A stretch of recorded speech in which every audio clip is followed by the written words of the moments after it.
I was drowning in a mountain of fresh test data, slogging through the mind-numbing but essential task for our month-long project on the prototype vehicle.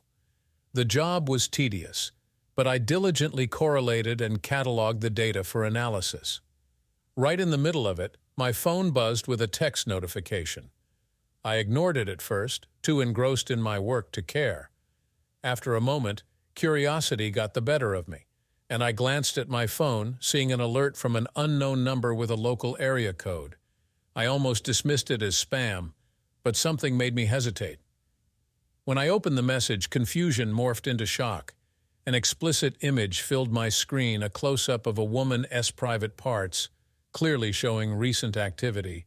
The accompanying text read, "Look closely, you still have time. Alex, 6 p.m. At first I chuckled, thinking it was a misdirected prank, but then a tiny detail in the image made my blood run cold, a mole near the woman's private parts, unmistakably belonging to my wife Sarah. Panic surged through me as I tried to convince myself it wasn't real. Questions bombarded my mind. Sarah was supposed to be flying to Chicago for a critical business meeting, but this image suggested otherwise. With the clock nearing 5:15 p.m., I realized the message's timing clashed with Sarah's scheduled arrival in Chicago at 4:30 p.m. Though she usually checked in upon landing, it was plausible she was occupied with her team.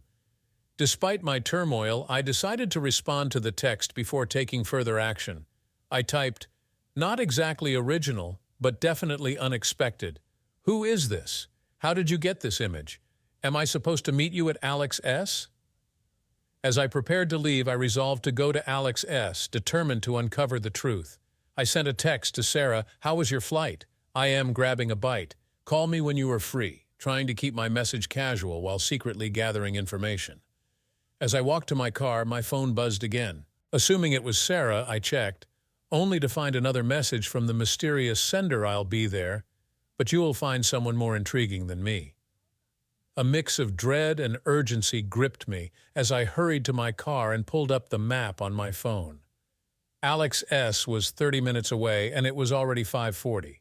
ID arrived shortly after 6:00 p.m. Unsure of the timing's significance, but determined not to miss whoever the texter wanted me to meet. During the drive, my phone buzzed again, this time with a message from Sarah Crazy, busy with the team. "I'll call you before bed. Love you." I shoved thoughts of our conversation aside, focusing on the meeting at Alex S and the mystery of the texter. Knowing Sarah should have landed in Chicago by now, my heart pounded as I parked. The texter hadn't given any clues about who to look for, so I assumed they'd recognize me. The mention of someone more intriguing unsettled me the most. The texter seemed to know things I didn't, and I feared walking into a trap. The image of my wife's private parts tormented me. I had always trusted her implicitly, believing our relationship was rock solid. But the fact that someone had such an image was deeply disturbing, and I was minutes away from confronting a horrifying reality. Stepping into Alex SS, I let my eyes adjust to the dim lighting. Unfamiliar with the pub's layout, I paused by the entrance to scan the room.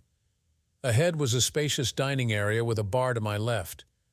Choosing a seat at the end of the bar, I ordered a draft beer and continued to survey the room. My attention locked onto a man who had just picked up his drink and was heading towards a table of smiling patrons.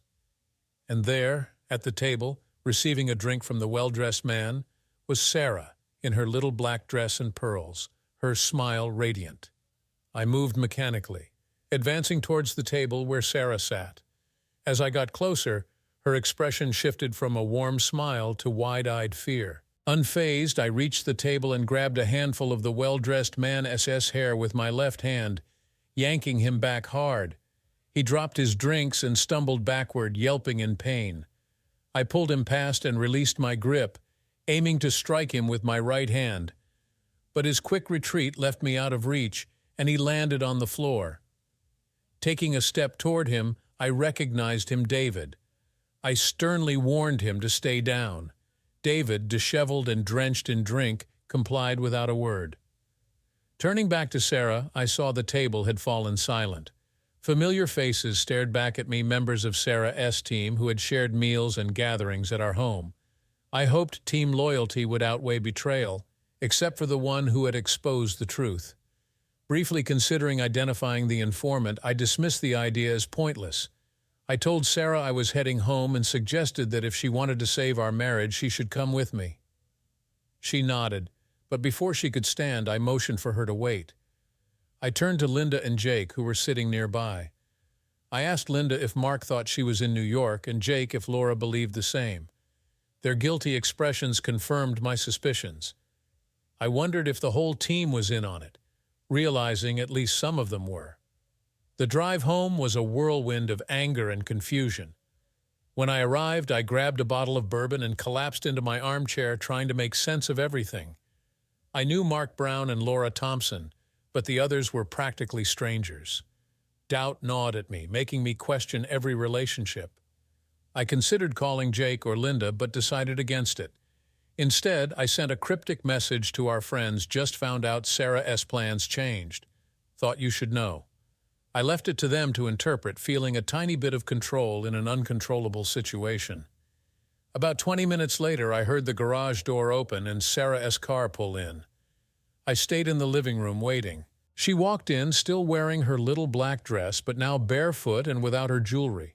She calmly sat across from me on the couch. I remained silent, using the power of silence. I was prepared to let it stretch until she cracked. Sarah spoke first. "It's not what you think," she began, but I cut her off with a raised hand. "You have no idea what I think," I replied coldly. "I don't want your excuses.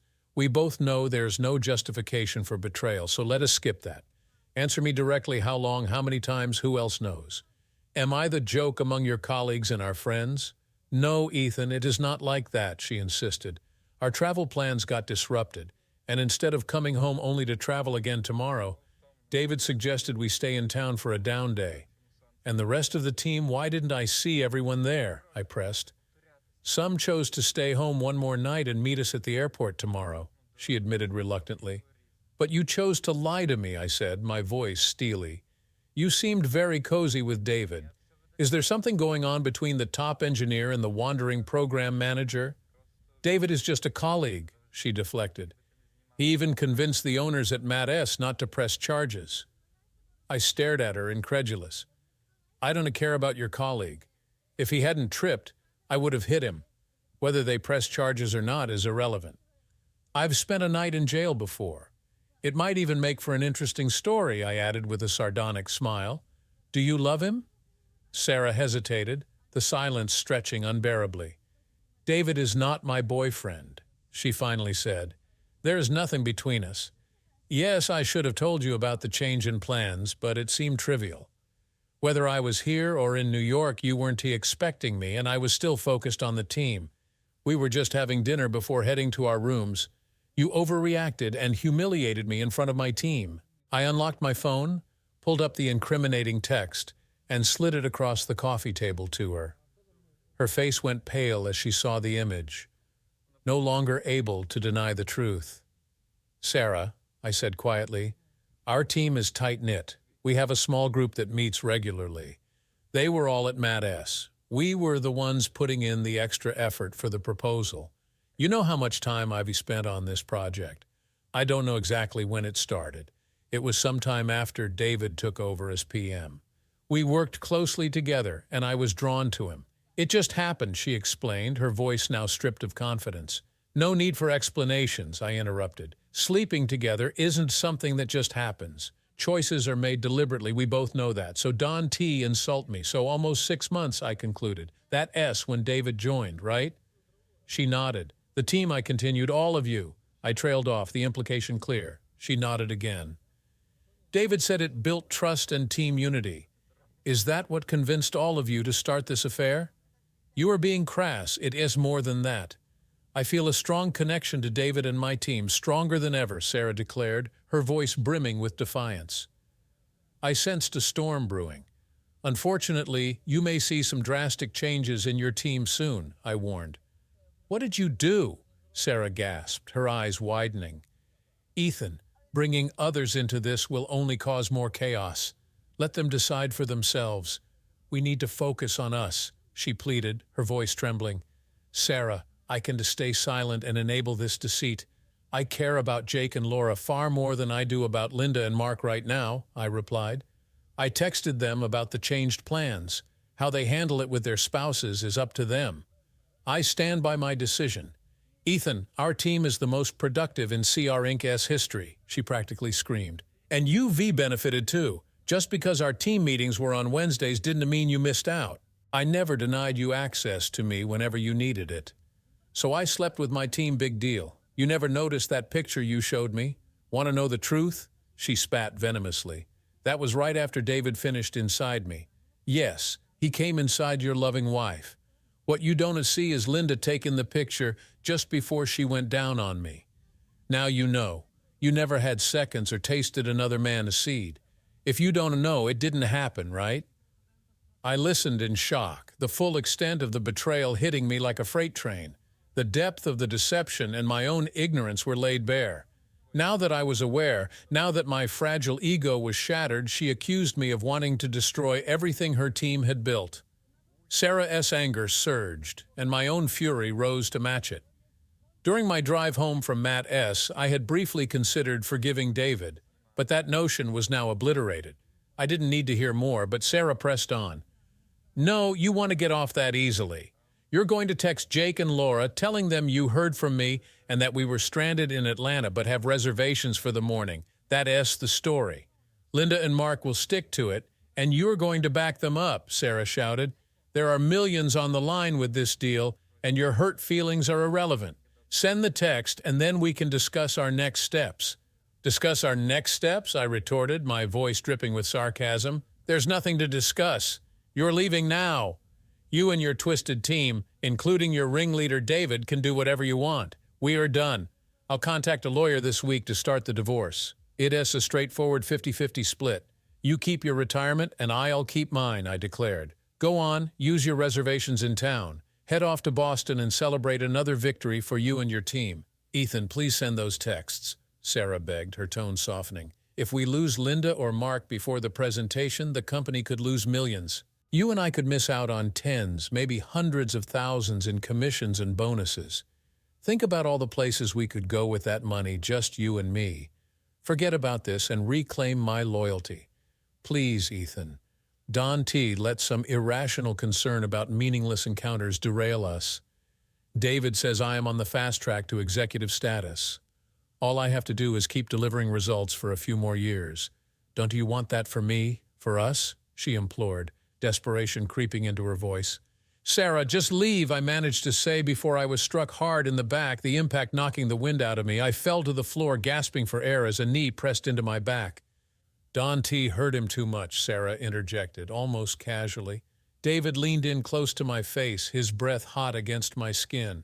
We'll see whose nose gets broken, he sneered. Get his phone and type those texts for him. We don't have time for this nonsense. Someone yanked me up from the floor. I feigned injury, causing my captor to struggle with my weight. This told me they were a weak office worker, already panting from the effort. I focused on regaining my breath and assessing the situation. Unlike David and his team of smooth-talking salespeople, my team operated in the field with the 160th Special Operations Aviation Regiment, SOAR, based in Fort Campbell, Kentucky. My group of engineers, though not as elite, trained alongside these soldiers during test missions. This camaraderie led to us improving our physical conditioning under the guidance of seasoned soldiers. We designed equipment to access and exit hazardous locations, taking pride in our modifications that contributed to successful missions and the safe return of everyone involved. One man stood out among the 160th Master Sergeant Daniel Hayes. Renowned within his community, he was respected by everyone from recruits to high-ranking officers. His reputation was built on guiding his men through global missions, always ensuring no one was left behind. His legend was cemented during a mission in Colombia, where his leadership and courage were pivotal. When the FARC ambushed the platoon, Sergeant Hayes saw the young lieutenant go down, blood pouring from a head wound. The medic declared him dead, but Hayes refused to accept it. He lifted the lieutenant onto his shoulders in a fireman-esque carry. Maybe he is, Hayes said, but he is coming home with us. Despite a grueling 5-kilometer trek through dense jungle to the LZ, they returned unharmed. The medic informed the doctor that the lieutenant had died, but the doctor, using a penlight, confirmed he was still alive. Sergeant Hayes' actions became legendary. He was a man of few words, but when he spoke, everyone listened. In an era of convenience and disposability, he was a relic, meticulously crafted and unique. He held my team and me in special regard. During downtime between missions, Sergeant Hayes taught us basic hand-to-hand defensive techniques. "It's better to know something just in case," he advised. "Sure, your biggest threat might be a paper cut, but if you stay in this line of work, you might find yourself in some dangerous situations. If you run into one of the local tough guys, you'll want something practical to rely on," he explained. "But let us hope a paper cut remains the scariest thing you ever face." I regulated my breathing, feigning submission in my captor's grasp while recalling Hayes' techniques. Sometimes you have to endure a beating. It's unfortunate, but it happens. The key is to remember that even when you are taking a beating, you can still fight back. "You just have to outsmart your attacker," Hayes had said. I remembered his lesson and subtly resisted, gradually wearing down the lone man's strength. "Give me the phone, Ethan," Marcus demanded, his eyes filled with malice. "Now you know I've been with your wife, and that every guy on the team has had their way with her. Forget this tough guy act, Ethan. You're nothing but a weak, submissive nerd. Do as we say, and maybe you'll still have a chance with Sarah when the team is into using her. Don't forget about all the luxuries you can afford with her bonus. That should ease the pain. Maybe Sarah will even buy you a sex robot for those times when she is busy," Marcus sneered, taking pleasure in my humiliation. I bit my tongue, struggling to control my rage as Marcus demanded my phone. Seeing its outline in my shirt pocket, he reached for it. In one swift motion, I stepped back with my right heel, striking my captor's shin and causing him to stumble in pain. Flexing my arms, I broke free from his hold as he yelped and collapsed. Marcus's eyes widened as I rolled my shoulder just as Hayes had taught me and drove my fist into the center of Marcus's face with full force. I felt the bones shatter as blood poured from his nose, sending him crashing to the floor. Turning to see who had attacked me, I saw Jake lying on the floor, clutching his leg and whimpering that his foot was broken. I stomped on his foot, causing Jake to scream in agony. "That should clear up any uncertainty," I said coldly. I turned back to Marcus, who was on the floor trying to rise. Leaning in close, I whispered, "Looks like your nose took the punch. Not willing to take one for the team, are you?" Then I punched Marcus in the temple, knocking him out cold. My adrenaline was surging and my breath was ragged as I scanned the living room for Sarah. Suddenly, I felt a sharp impact on my back and neck, dropping me to one knee. I spun around to confront my new attacker and saw Sarah standing there, wielding a cast-iron skillet. Her swing had missed, grazing my side. Rising to my feet, I roughly grabbed the pan from her hand. "Ethan, we can still salvage this," Sarah pleaded, her tone desperate. "Think about the money we would be giving up. I promise I'll end the affairs and cut them off. We can go back to how things were between us." Rubbing the back of my head, I stared at her, astonished by her sudden transformation. She reminded me of the shape-shifting alien in The Thing, adapting to each new challenge. I smirked at the thought. Misinterpreting my smile as agreement, Sarah moved to embrace me. I held her back with my left hand, and, after a brief moment of consideration, swiftly struck her nose with my right hand, fracturing the bone but not knocking her out. Sarah cried out and slumped to the floor. "It hurts like hell," I remarked, tears streaming, vision blurred, breathing labored, and blood everywhere. "It works every time," Sarah expressed her distress, questioning my motive for punching her. "Unapologetic," I explained. "I struck you because I could." I continued recording the incident, convinced I had enough evidence to justify my actions despite the potential negative portrayal. Reflecting on Hayes' advice about decisive action, I felt a grim sense of satisfaction. I took a deep breath, surveying the wreckage around me. Lucas was clutching his leg in agony, and Sarah was trying to stop the blood gushing from her nose. The rest of the team stood frozen in shock. I mentally thanked Sergeant Hayes for his training, which had clearly saved my life. Shifting my focus back to the aftermath, I felt a surge of frustration over the financial ruin that Marcus and Lucas S. actions had caused. I debated calling the police but decided to hold off for now, determined to get answers from Sarah first. Kneeling beside her, I showed her how to stem the bleeding from her nose. As the adrenaline rush faded, I felt an overwhelming sense of fatigue. Sitting across from the woman I once trusted, I couldn't help but ask, "Sarah, what were you thinking? Was becoming a vice president worth all this betrayal?" "It could have been if you had just gone along with my plans," she admitted, her voice tinged with regret. "And what about us? Our relationship? The lies?" I pressed. "Deceit might continue, Ethan. Marcus said your rigid ethics would hold me back. He told me I needed to break free from your influence to succeed," she revealed. "When did Marcus start giving you this advice?" I asked, my voice cold and distant. "Ethan, you have no idea about my relationship with Marcus," she retorted, her tone defensive. "Following your career advice only got me so far. It wasn't until Eva showed me how things really worked that I saw progress. Sleeping around wasn't just effective, it was fun." I kept recording, piecing together the timeline of her deceit. "Did this start before Marcus joined the company?" I asked, feeling a sick sense of curiosity. Sarah, growing impatient, disclosed, "I started at the company's Christmas party a year after joining CR. I've been committed to this approach ever since." "Wait, you're sleeping with the boss, too, Max Donovan?" I asked, my voice incredulous. "Yes, Ethan. Max, Marcus, Lucas, anyone who could help advance my career. It doesn't cost me anything to get close. It's easy to manipulate men. A bit of cleavage and I can lead you anywhere. Even now you think you have it figured out," she sneered. "We told Max where we were going. He's crafting a cover story right now. The team will make the pitch without us, but their extra effort will pay off." "Do I really want to hear this?" I wondered. "Oh, why not?" "Extra effort," I prodded. "You always were a go-getter, Sarah. It was so easy, it hardly counts as effort." She laughed bitterly. At the BITS conference, it was simple with the men. Brenda, the only woman on the board, required more work.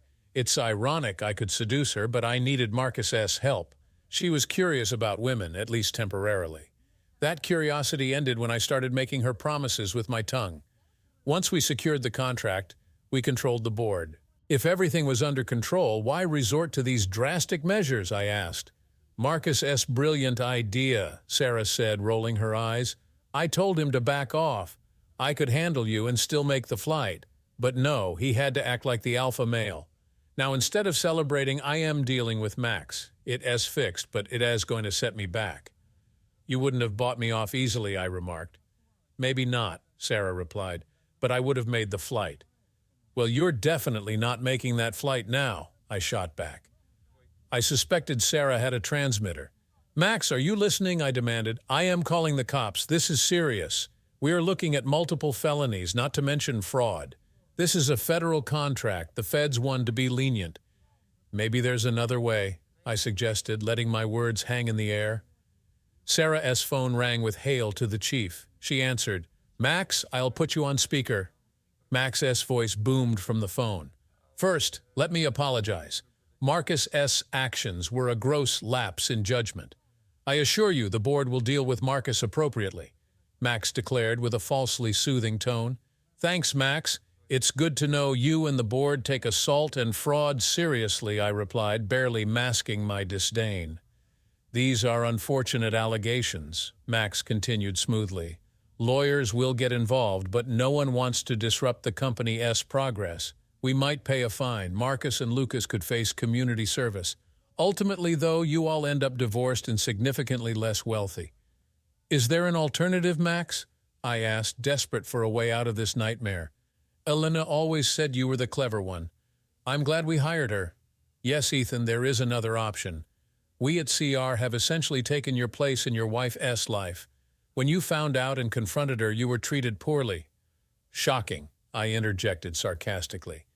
"Ethan," Max pressed on, "instead of calling the cops, let us come to an agreement. I just sent a snap to Elena's phone. One of my tech guys sent it. It should disappear after viewing. Have a look. It might restore some goodwill." Elena opened the snap and showed it to me. It displayed a bank account in the Grand Cayman Islands with a jaw-droppingly large balance. When will that be deposited? I asked, barely containing my shock. It is already there. You'll find an email with the account number. This has been a terrible day for you, Ethan. This decision isn't easy, and I understand the emotion involved. Elena is a desirable woman, but emotions don't pay the bills, do they? No, they don't, I agreed, adopting Max's clipped aristocratic tone. CR will cover the cost of your divorce. You can to reconcile that S clear. Elena will file. She'll take her personal belongings and her retirement. I paused, weighing my options. I could expose everything and let the chips fall where they may, or I could walk away with a substantial financial cushion. Max had given me 5 million reasons to choose the latter. Does CR have a medical team, Max? I asked, my voice now calm and controlled. Yes, we have physicians on retainer, Max replied. Good, I said. Send a few over here in a limo to pick up your team. Are we in agreement, Elena? Precisely, Elena replied, her voice devoid of emotion. Precisely, Max echoed. Are we done, Ethan? Goodbye, Max, I said, ending the call. I pocketed my phone and turned off the recording app. I knew you'd see it our way, Ethan. We can still be friends with benefits once this is over, Elena said, attempting a seductive smile. But even her best effort couldn't hide her bruised, bloodied face. Her eyes were blackening and dried blood crusted around her nose and chin. I found the sight amusing and allowed myself a smirk. Misinterpreting my expression as agreement, Elena leaned in to kiss me. I raised my hand to stop her, gently pushing her back until she fell onto the couch. My expression turned cold. Why would I ever want to kiss you? I questioned, leaving Elena hurt and looking up at me. Declaring my decision, I told her, take whatever you want by tomorrow. As I walked to the door, I paused beside Lucas. How is your foot? I asked, ignoring his complaints. Then I kicked him in the groin, making Lucas curl up in pain. Approaching Marcus, who had managed to sit up, I assured him, I wanted to hurt you. His relieved smile quickly vanished when I pressed my foot into Marcus's groin. Writhing in pain, Marcus watched as I left the room. I climbed into my car with no clear destination in mind, but the immediate needs of food and shelter loomed large. I stopped at a drive-thru for a burger and then checked into a rundown motel just outside of town. Sleep claimed me as soon as my head hit the pillow, exhaustion overriding the physical pain from my injuries. The next morning, I reluctantly dragged myself out of bed at dawn. As I brewed a pot of bitter motel room coffee, my phone buzzed with a text message. Eagerly, I picked it up and read the message from an unfamiliar number. Sorry about yesterday. Can we meet at TGI Fridays at the mall? I'll wave you over to the bar. Ryan, I'll be there, I replied, pouring the tepid coffee into a paper cup. Determined to get things in order, I set up my laptop for some online banking. Reflecting on my college days, I recalled my economics professor's advice to keep an offshore account for emergencies. With his assistance, I had set up a bank account in the Cayman Islands, my go-to-hell fund. Over the years, I had diligently saved, amassing close to $50,000. Feeling a rare sense of pride, I knew my fund was about to get a substantial boost. Logging into the secure banking site, I transferred the bulk of the payment into my personal account, leaving $100,000 in the original account. After a quick shower and change of clothes, I headed out to meet the mysterious texter. Arriving at TGI Fridays just past noon, I spotted a man waving at me from the bar. He was around my age, sharply dressed, and exuding an air of confidence. Ethan approached the man with a wary glance, noting his friendly demeanor. You sent me a text? Ethan asked, settling into the seat opposite him. Yes, I am really sorry about how things turned out. There wasn't an easy way to break the news to you, the stranger began, his tone sincere. Let us start with who you are and your connection to Elena, Ethan requested, trying to keep his emotions in check. My name is Ryan.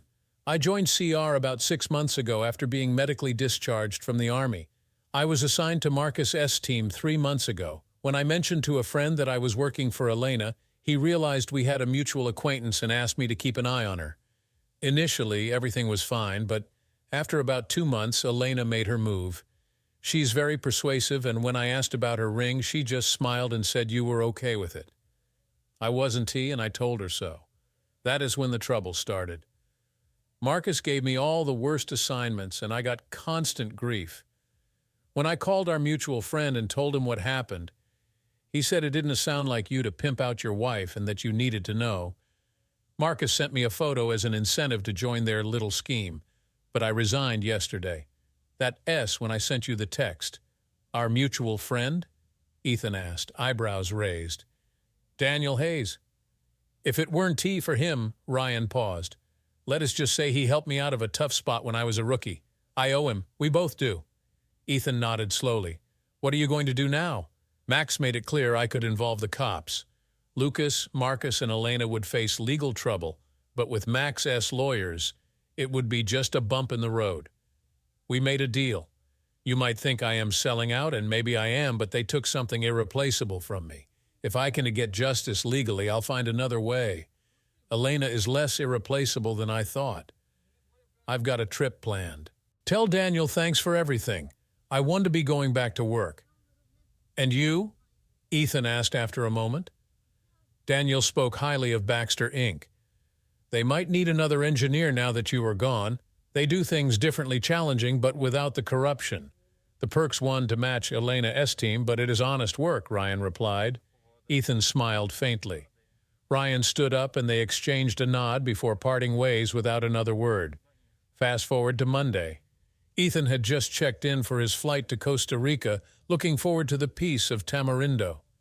He headed towards security and spotted a mailbox. He pulled out an envelope addressed to the DOJ in Washington, D.C., containing a thumb drive with the recording. It might pique their interest, considering Max S. legal team might not be as bulletproof as they believed. Ethan dropped the envelope in the mailbox and proceeded through security. 9 months later, Ethan was seated at his usual table in a Costa Rican cafe when Anna brought him his mail. Thanks, dear, he said, raising his beer. Holding the envelope, he wondered who had tracked him down. Not making much effort to stay hidden, it still would take considerable resources to locate him in this small Pacific Coast town. He suspected Max S. people had found him. Letting the envelope sit for 2 days, he felt confident it wasn't too dangerous. Carlos, Ethan called out to the cafe owner. SC or Ethan, Carlos responded. Ethan handed him the envelope and stepped back. Better safe than sorry, he thought, as Carlos opened it and handed it back. Ethan thanked him, took a sip of his beer, and emptied the envelope onto the table. Several sheets of paper fell out. The note on top read, "Thought you'd find this interesting," with a phone number attached. Dan, Ethan thought. Only Daniel would have the resources to find him. Flipping over another sheet, he found a newspaper article with a picture of Marcus, Lucas, Elena, and Eva being led out of the CR building in handcuffs. The headline read, 4 indicted in multi-million-dollar procurement fraud. Ethan smiled. Maybe Max S. lawyers aren't as invincible as they think, he mused aloud, a habit he had developed since his Spanish was still weak and English wasn't widely spoken here. He liked hearing English even if it was just his own voice. Ana, otra cerveza, he called, holding up his empty bottle. Es seor gracias, he said as he accepted his beer, took a sip and gazed out at the deep blue Pacific. Elena who?